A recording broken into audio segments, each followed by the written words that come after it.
Good day everyone, I am Rena and I will be discussing the result of our survey in question number 1. So the question is, in relation to Loden's diversity wheel, would you agree on the perspective of Garden Swartz and Rowe's perspective at changing the original language of core and secondary diversity dimensions to internal and external dimensions and the addendum of 2 additional concentric circles, the personality and organizational dimensions? Yes or no?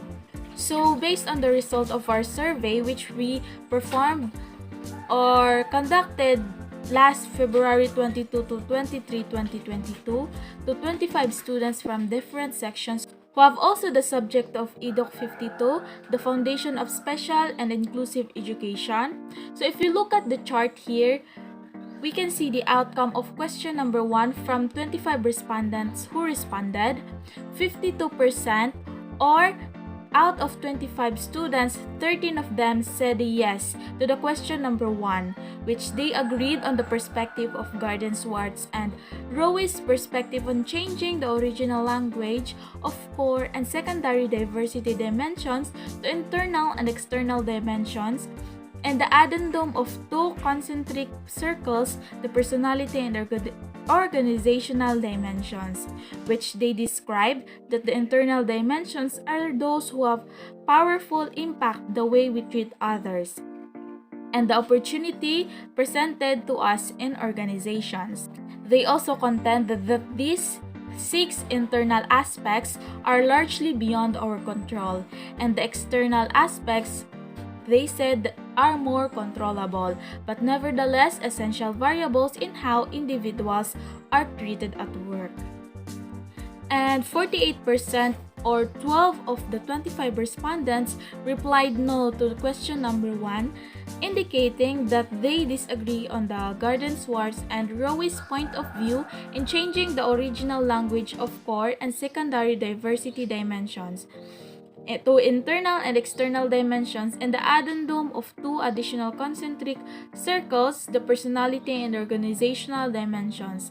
So they still agree on the original version of diversity wheel of Marilyn Loden and Judy Rosener, which later on Loden's 1996 book Implementing Diversity had a revised edition.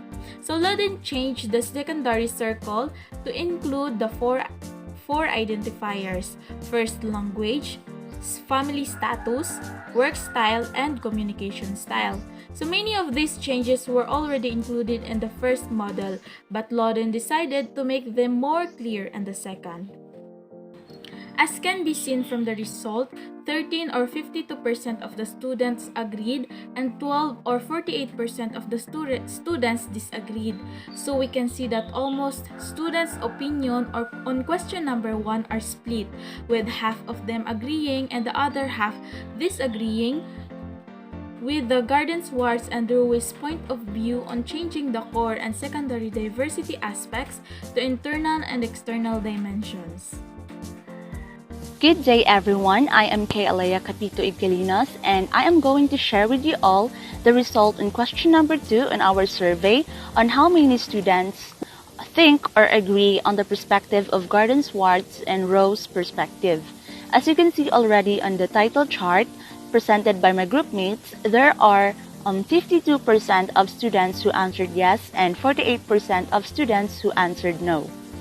First, let's discuss why most students agreed on the perspective of Garden Swartz and Rowe's perspective at changing the original language of core and secondary diversity dimensions to internal and external dimensions.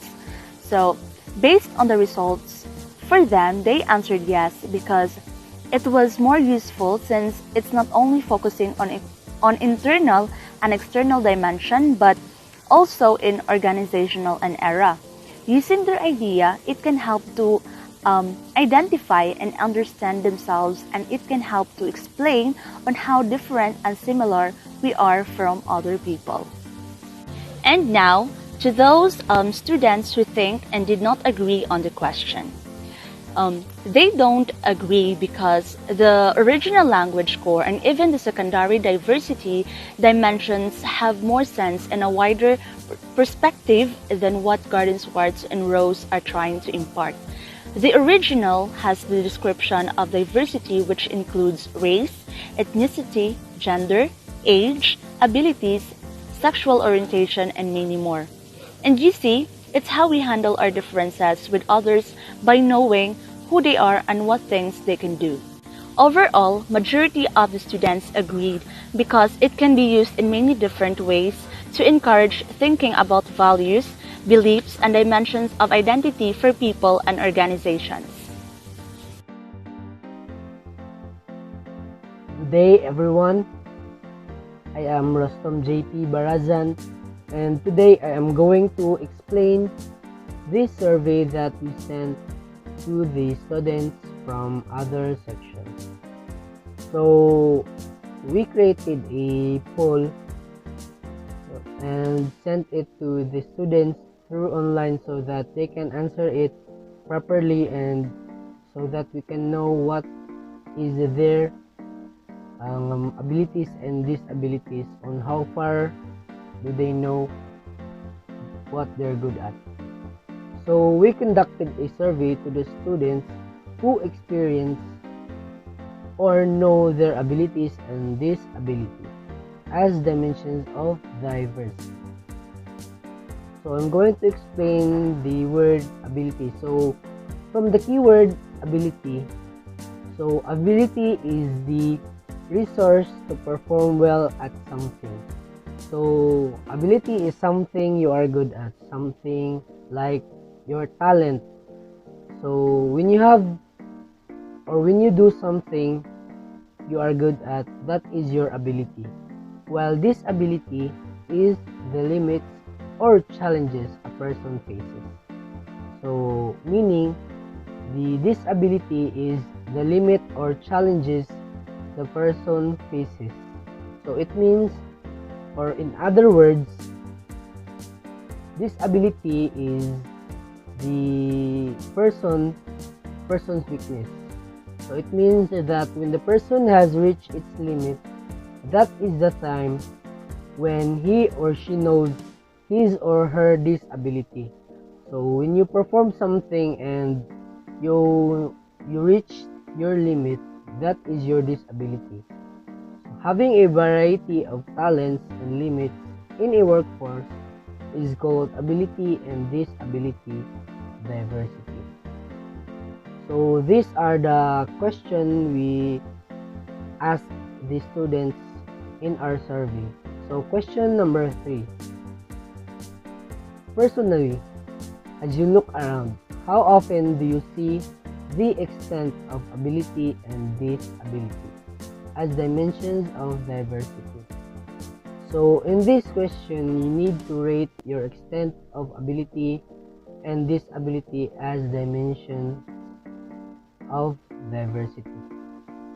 So you need to rate on how you do or what is your weaknesses, or how well do you know your abilities and disabilities. So number 5 is always, number 4 is often, number 3 is occasionally, number 2 is fair, and number 1 is not at all. So these are the ratings you need to describe or you need to answer. So as you can see in the chart, that is the result of the survey that we sent to the students. So from the 25 students who answered the survey question number 3, so there are only 4% of the students who answered always, and 52% of the students who answered often. And also there are 40% of the students who answered occasionally. There are only 4% of the students who answered fair. And the last but not the least, there are 0% of the students who answered not at all. So as you can see, guys, that is the questions and the answers of the students. So as you can see that there are so many students, or there are some students who have a difficulties to know what is their abilities and disabilities. So there are different kind of questions, and there are also a different kind of answers that they answered. Like the ratings that we gave, there are 25 students, but their answers are not the same. And that would be all for today. Thank you for listening, and God bless.